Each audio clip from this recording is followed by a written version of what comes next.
नमस्कार मंडळी, स्टार प्रवाह वाहिनीवरील लग्नानंतर होईलच प्रेम ह्या मालिकेच्या पुढील भागामध्ये आपण पाहणार आहोत की काव्य आता माननीला म्हणत असते की तुम्ही तुमच्या मुलाच्या बायकोशी चांगलं वागताय, कारण तिने पार्थ बरा व्हावा म्हणून यासाठी जरा का होईना कष्ट घेतलेत, पण आता काव्य देशमुख चांगलं वागत नाही. तर इकडे आपण पाहतो की आता नंदिनीला समजलेलं असतं आणि ती जीवाला म्हणते की मला माहिती आहे तुमच्या या सगळ्यात काहीही चूक नाही, पण एक गोष्ट तुम्हाला कळते का, या सगळ्याचा त्रास मला होतोय. जिथे 15 दिवसांची मदत होती आता फक्त 7 दिवस राहिले. आता तुम्हीच मला सांगा की मी 7 दिवसामध्ये आनंद निवास कसं मिळवणार.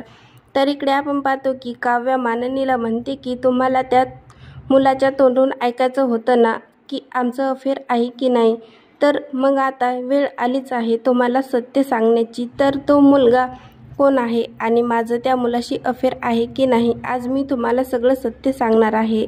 तर माननी काकू, हे सगळं ऐकण्याची तुमची तयारी आहे का.